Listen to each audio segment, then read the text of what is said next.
There is a new crime trend that is going around. It is called jugging. Now, I know some people have heard about this, but if you haven't heard about this, well, you're about to see a clip that explains everything. But basically, when you pull cash out of the bank, make sure that there is nobody following you because this has become a new trend across the nation. It is so bad that the Texas legislature has made it a worse felony. It's got its own specific felony. This is how bad it's gotten. It's going across the nation. Connecticut, South Carolina, Texas, all these states have people that are staking out banks, watching for people to take out money and to rob them violently with firearms, the whole 9 yards. Now, let's let you see this video. Also, if you like this kind of content, hit like, subscribe, and all that. I do appreciate it. I really do. So, here we go. Howdy, y'all. This is Paul, the Redneck Thinker.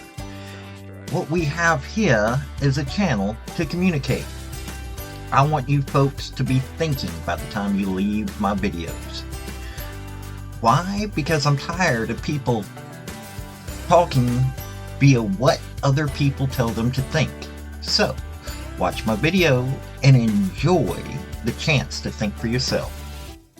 There's an alarming new crime trend from the state of Texas, which is now spreading really all across the southeast, and police say it can happen in just a few seconds. Jugging rhymes with mugging. It spread from Texas to South Carolina. Some police in small towns there weren't even sure what the word meant until the crime started happening in their own districts. Derived from the term mugging, but since a mug holds less, jug is make a bigger score. This video is of a gunpoint robbery in Sherman Oaks, California.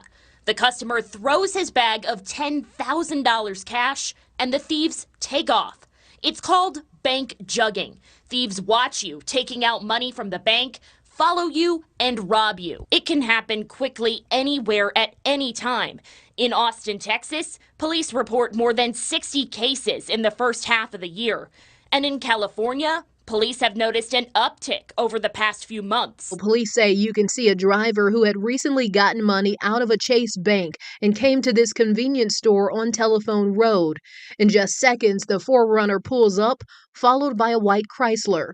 And men from the vehicles, two break out the windows on both sides of the victim's vehicle before reaching in and taking off with the cash. And leaving envelopes stuffed with cash, or even putting it in a glove compartment. Nothing safe. The day before, Houston police say this man took money from inside a vehicle at a car wash.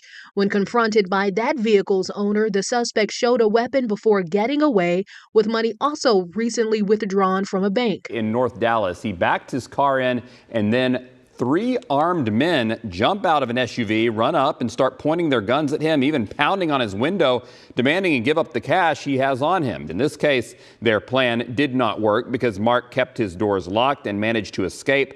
Investigators say 27-year-old Johnson and 31-year-old Davis Mitchell followed a bank customer who had just withdrawn $75,000. The constable talked with both victims today. The wife is at home. She has a broken shoulder and some ribs. She has about a 6 to 8 week recovery process. They are very relieved to know that we got these individuals off the street. About a week ago, this jugging incident took place. You can see the video. This man was followed back to his business and beaten and robbed in the middle of the afternoon. Police say this is Farrell Dembry and 2 others committing a jugging at the Bank of America on Fallon Loop Road last month.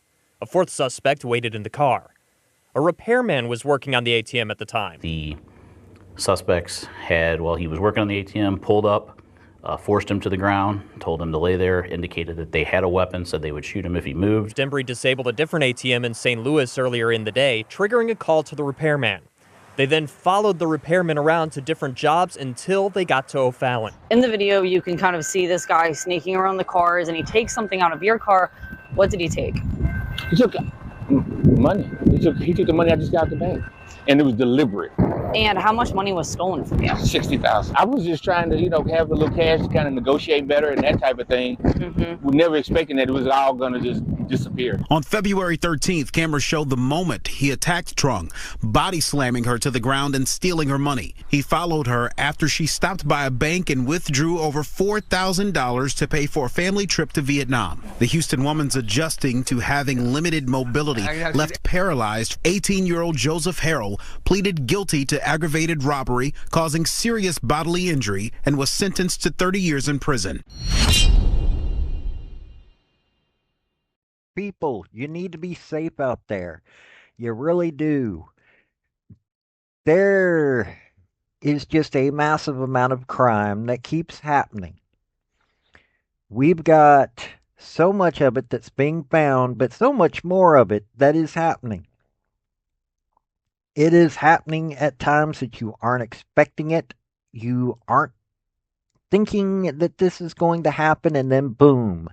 You've got some crazed individual that has decided that their life is worth less than what you have. Because I'm from the South. I'm from the small town, you don't do that in a small town kind of mentality. And this seriously needs to be ended, but I don't know how to do it other than a bunch of folks having firearms and handling the business. Maybe if it becomes that kind of way, I mean, I honestly don't want to see people having violence committed on them. I don't want to see people having to commit violence. But in all honesty, how else do you see that this stops? I mean, other than police pretending to take out large amounts of cash from a bank to try to draw these people in, I don't see any other way to stop this. Now, this is multiple people, so you would have to have multiple people or be a very quick and accurate shot. I honestly don't know. You tell me, what do you think needs to be done to end this stupidity? This has been Paul, the Redneck Thinker. Y'all have a good day and be safe out there. So, folks, that's the story that I wanted to bring you on this video. And I just wanted to say thank you again for coming by. Hit like, subscribe, comment, all that fun stuff if you don't mind. Help me out. So, y'all have a good day now. Bye.